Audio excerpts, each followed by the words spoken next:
안녕하세요. 결혼한 지 8년 차, 7살 된 아들을 키우고 있는 40대 워킹맘입니다. 아니, 40대 이혼녀라고 해야겠네요. 이미 이혼한 남편과 어떻게 만났고, 어쩌다 사랑에 빠졌고 그런 이야기는 굳이 해서 뭐 하겠어요? 하지만 제가 어쩌다 이혼까지 하게 된 건지 이야기하려면 간단히 설명은 해야겠네요. 남편과 저를 이어준 사람은 다른 사람도 아니고 바로 저희 아버지세요. 저희 아버지는 자동차 부품을 생산하는 작은 회사를 운영하고 계시고 남편은 저희 아버지 회사의 직원 중 한 사람이었지요. 당시 제 나이는 33이었는데 저는 그게 결혼하기에 늦은 나이라고 생각하지 않았어요. 결혼에 대해 크게 생각이 있었던 것도 아니고요. 하지만 저희 아버지는 꽤나 조바심이 나셨던 모양입니다. 게다가 저보다 어린 사촌이 먼저 결혼에 딸을 낳았거든요. 그러면서 작은아버지가 완전 손녀바보가 되셨는데 저희 아버지는 그게 그렇게 부러우셨다네요. 그런 이야기를 하시면서 아버지가 괜찮은 사람 같다고 한번 만나보라며 제 남편과의 만남을 주선하셨으니 딸로서 싫다 소리를 어떻게 하겠어요? 내키진 않았지만 효도한다 생각하고 나갔던 자리였습니다. 그리고 나중에 알게 된 일이지만 남편은 남편대로 사장이 자기 딸을 만나보라 하니 엄청나게 부담스러웠대요. 남편도 저만큼이나 내성적인 성격이거든요. 그렇지만 남편도 거절할 만한 입장이 못 되었다고요. 그래서 사회생활한다 생각하고 나온 자리였답니다. 하지만 의외로 저희는 첫 만남부터 소위 삘이 통했어요. 일단 대화가 잘 통하니까 아무래도 시간 가는 줄 모르겠더라고요. 남편은 제가 사장딸이라고 얼마나 도도하고 콧대 높게 행동할지 궁금했다는데 의외로 털털한 제 성격이 마음에 들었다나요? 하긴 이런 이야기가 지금 다 무슨 소용이겠어요? 그냥 그런 좋은 시절도 있었다는 거예요. 사귄 지 1년 좀 넘어서 본격적으로 결혼 준비를 시작했는데 남편 집안은 저나 저희 아버지가 생각했던 것보다는 조금 더 안 좋았어요. 일단 아버님이 몇 년 전 돌아가셨더라고요. 이후로 어머님이 생계를 위해 동네 초등학교 앞에서 분식집을 시작하셨다는데 그게 아무래도 동네 장사라 그런 건지. 이야기를 들어보니까 당신 먹고 살 정도만 벌리는 눈치대요. 그리고 남편은 일남일녀 중 장남으로 아래로 2살 어린 여동생이 있었는데 여동생과는 교류가 거의 없다고 했습니다. 어머님과 남편이 하지 말라는 결혼을 기어이 한 뒤로 먼 지방에 가서 산다고 들었어요. 사정이 이렇다 보니 남편이 매달 어머님께 50만 원을 보내드리고 있었는데 이건 뭐 자기가 벌어서 드리는 건데 제가 뭐라고 할 게 못 되었지요. 사실 제가 더 신경이 쓰였던 건 매달 보내드리는 돈보다 남편이 모아놓은 돈이었어요. 사회생활을 좀 늦게 시작했다고는 해도 모아둔 돈이 당시 3천 정도밖에 없었거든요. 저는 한 5천은 있었어요. 2천 차이 가지고 뭘 그러냐 하실지도 모르겠지만 딱 봐도 시댁에선 그 어떤 지원도 기대할 수 없는 상황이었으니 2천이 고작 2천으로 안 보였다고 해야 할까요? 그런데 처음에 남편을 소개해준 사람이 저희 아버지셨잖아요. 아버지께서 이 상황은 당신이 책임을 져야겠다고 생각하신 건지 아니면 그저 하나뿐인 딸인 저에 대한 사랑 때문이셨는지 선뜻 집 문제는 해결해 주신다 하시대요. 제가 결혼할 때만 하더라도 여자가 집을 해가는 일이 흔한 일은 아니었는데 말이에요. 그래서 더욱더 감사했네요. 다만 세금 문제도 있고 해서 완전히 제 명의로 해주신 건 아니었고요. 일단은 아버지 명의로 되어 있지만 안에 싹 다 고쳐줄 테니 들어와서 살라고 하셨어요. 그렇게 저희는 비교적 남들보다 수월하게 결혼 생활을 시작할 수 있었습니다. 그리고 저는 임신을 하면서 다니던 회사를 그만두고 아버지 회사로 들어갔어요.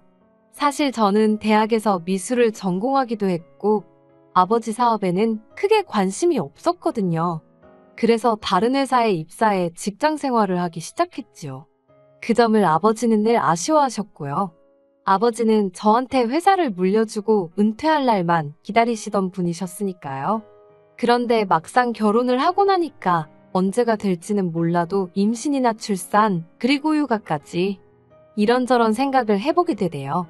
그리고 솔직히 남의 회사를 눈치 보면서 다니느니 아버지 회사에서 일을 하는 게 낫겠더라고요. 그래서 아버지 회사로 이직을 했네요. 그런데 정말이지, 저희 아버지지만 정말 깐깐하신 분이셨어요. 특별 대우 같은 건 전혀 없었습니다. 출산 2달 전까지 남들하고 똑같이 9시부터 6시까지 근무했고, 출산 이후엔 친정어머니께 아이를 맡기고 일을 다녀야 했거든요. 월급도 남들 받는 만큼 받았고요. 정말이지, 실수라도 하는 날이면 다른 직원들 앞에서 호되게 욕을 먹기가 일쑤였지요. 그래도 이후로 저희 결혼 생활 자체만 놓고 보자면 아무 문제가 없었습니다. 결혼하고 얼마 지나지 않아 건강한 아들을 출산했고, 남편 역시 아버지의 인정을 받아 회사 내에서 완전히 자리를 잡았으니까요. 이대로라면 몇 년 후에는 아버지의 바람대로 저희 부부가 회사를 물려받을 수도 있는 상황이었네요. 그런데 저희 인생에 생각지도 못한 변수가 나타났으니 그건 그간 교류가 거의 없던 신우였습니다. 신우하고는 정말이지 그 일이 있기 전까지는 통틀어서 10번이나 봤을까 싶을 정도로 접점이 없었어요. 신우는 자기 시댁에 끔찍히 잘하는 사람이라서 늘 친정을 등한시했거든요. 그래서 명절에도 거의 얼굴을 비추는 법이 없었고, 어쩌다 어머님 생신 같은 날 만나게 되더라도 밥이나 한 끼 하는 정도였지요. 자기 오빠인 남편과도 사이가 대면대면해서 딱히 나누는 대화도 없었고요. 사실 저는 외동딸이라서 남편에게 여동생이 있다는 사실을 알았을 때 기대가 컸어요.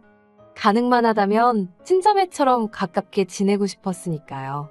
하지만 남편도 그렇고 신우도 그렇고 그런 쪽으론 저에게 곁을 내주지 않으니 별 수가 없었지요. 그러다 남편과 신우가 급속도로 가까워진 계기가 있었으니 그건 바로 신우의 이혼이었습니다.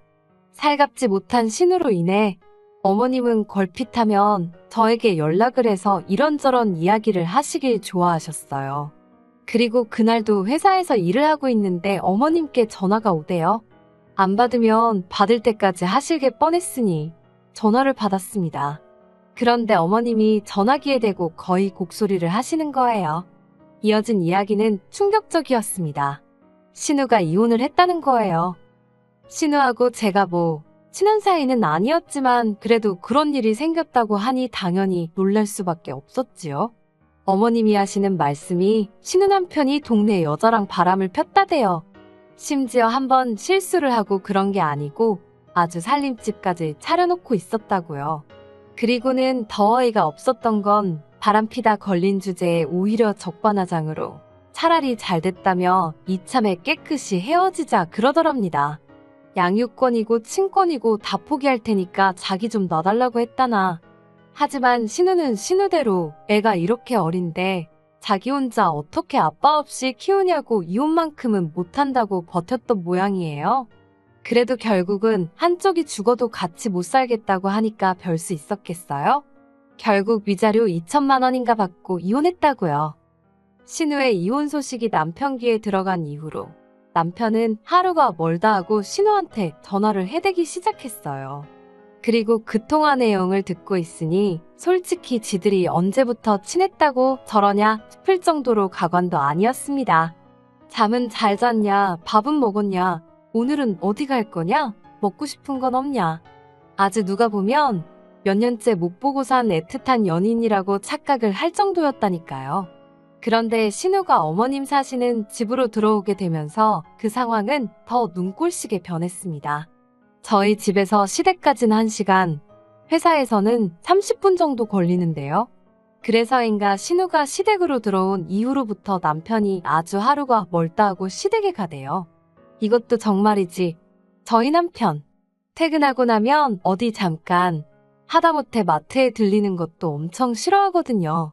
그러니까 더 어이가 없었다니까요. 게다가 남편이 하루는 저한테 어머님한테 보내드리는 용돈을 50만 원에서 80만 원으로 올려드리재요. 갑작스러운 말에 왜 그러냐고 물었습니다. 그러니까 어머님 혼자 분식집에서 신우하고 시조카를 어떻게 먹여 살리냐고 그래요. 그래서 제가 어머님이 왜 신우를 먹여 살려? 이제 신우도 돈 벌고 해서 살림에 보태야지 그랬어요. 그러니까 남편이 한다는 말이 그러면 시조카는 누가 보냐입니다. 어이가 없어서? 솔직히 저도 그 부분을 걱정을 안 한 건 아니에요. 사실 어머님이 분식집을 하고 계시긴 했어도 수입이야 뻔한 상황이었고 어쨌든 입이 하나, 아니 시조카까지 둘이 늘어난 거잖아요. 그래서 하루빨리 신우가 일을 구해야 할 텐데 하고 저 혼자 마음이 급했지요. 하지만 이게 웬걸. 신우가 시댁으로 들어간 지 한 달이 다 되도록 신우는 일을 구할 생각이 없어 보였습니다. 그리고 들려오는 얘기가 신우가 시댁에 들어온 이후로 하는 일이라곤 애는 애대로 내버려두고 술만 찾는다는 거예요. 남편은 그런 시댁에 가서 기어이 신우의 술상대가 되어주고 있었던 거고요. 그러면서 돈까지 퍼주자니 어떤 여자가 좋다고 하겠어요? 그래도 거기까지는 제가 별말 안 했습니다. 남매끼리 그동안 못다한 우애 좀 다져보겠다는데 제3자인 제가 무슨 말을 한들 들어먹기나 하겠나 싶었거든요. 일전에 한번 맨날 가냐고 한마디 했더니 부럽냐 질투하냐는 말 같지도 않은 소리를 들은 적도 있었고요. 그런데 남편이 저희 아이와의 약속을 깨기 시작하니까 그건 그냥 못 넘어가겠더라고요. 저희는 원래 토요일과 일요일 이틀 중 하루는 아들을 데리고 어디든 다녔어요. 저희가 서울에 사는 게 아니다 보니 서울 애들만큼 사교육을 시킬 수가 없었잖아요. 그래서 대안으로 생각해낸 게 이런저런 간접 경험을 많이 시켜주자는 거였지요. 저희 아들도 아직 어려서 그런지 저희랑 그렇게 어디 가는 걸 좋아했고요. 그런데 언젠가부터 걸핏하면 신혼에서 술을 떡이 될 때까지 마시고 오더니 그 여파가 주말까지 가더라고요. 그래서 다음 주에 가면 안 되냐, 그냥 동네 카페나 가면 안 되냐 하고 이리저리 빠져나갈 궁리만 하던데. 그게 당연히 제 입장에서도 서운했지만 애가 얼마나 실망을 하던지요. 실망한 아들 얼굴을 보고 있으면 당장이라도 졸고 있는 남편을 발로 걷어차고 싶은 충동이 드는 지경이었지요. 그런데 남편은 거기서 그치지 않았습니다.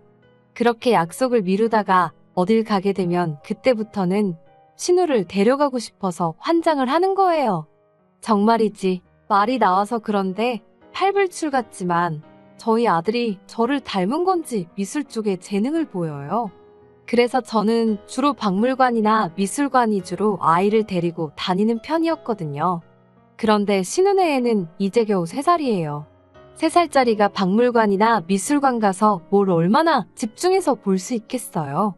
그리고 애시당초 못 들어오게 하는 곳도 많고요. 그러니 신우를 불러서 같이 간다는 건 제 입장에선 정말 내키지 않는 일이었답니다. 애로사항은 그뿐만이 아니었어요. 신우가 어머님이랑 같이 사는데 매번 어머님만 빼놓고 저희끼리 어디 갈 수가 있나요?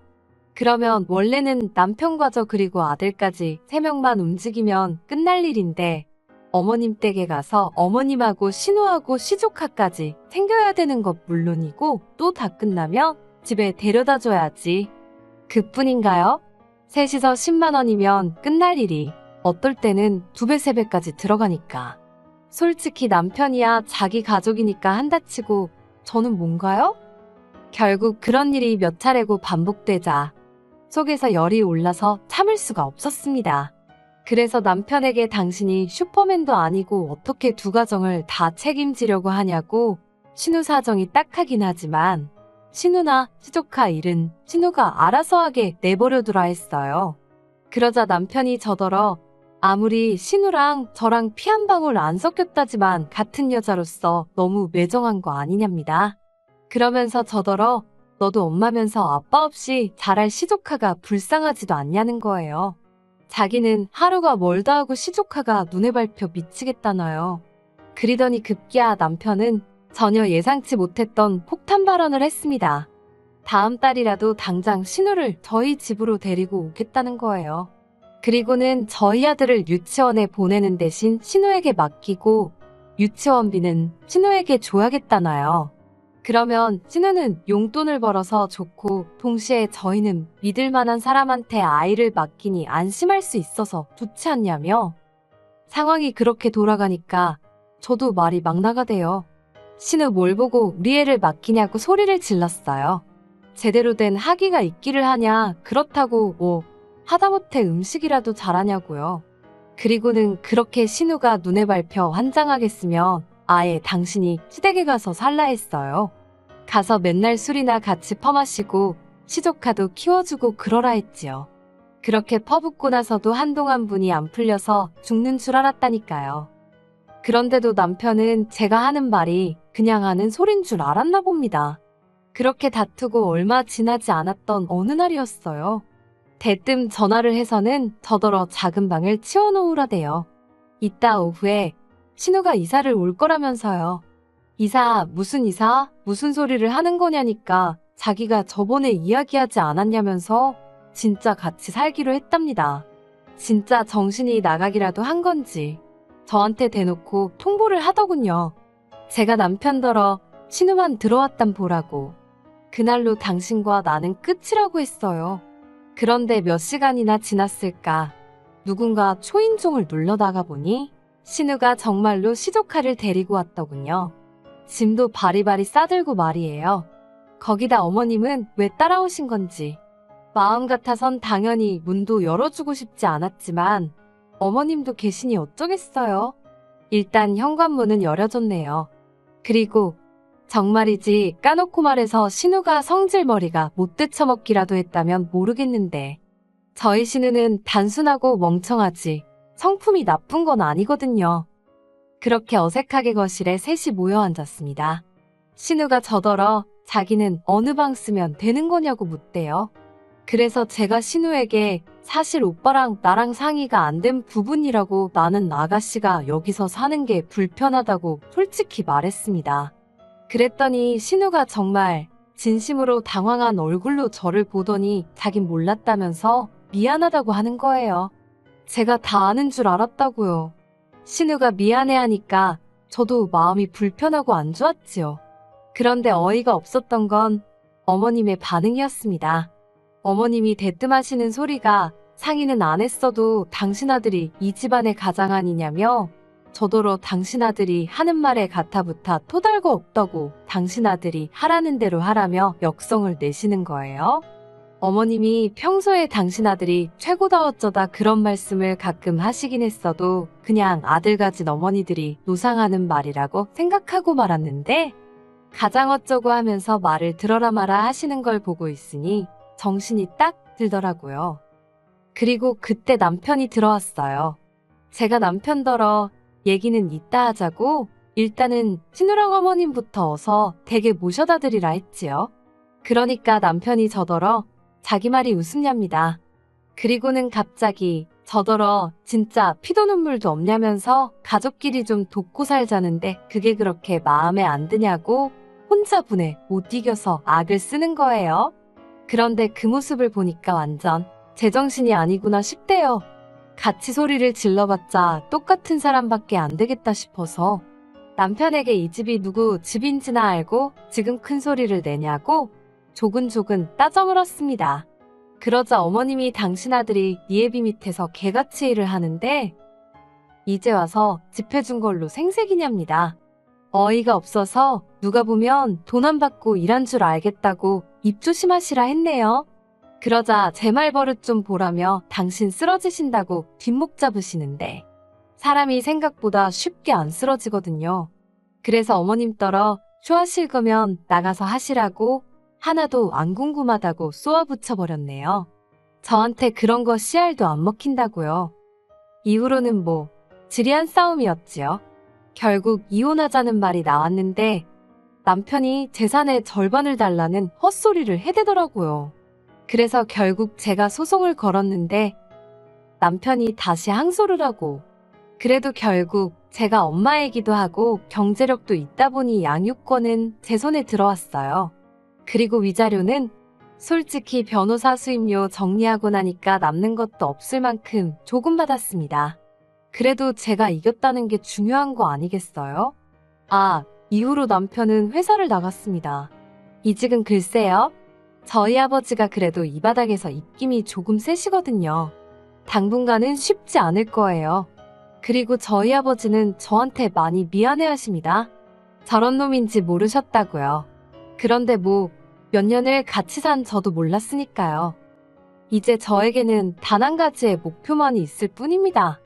아들에게 부끄럽지 않은 어머니가 되는 거죠. 힘들었던 시간은 잊고 열심히 제 힘으로 살아볼 생각입니다. 그러면 또 좋은 날이 올 테니까요.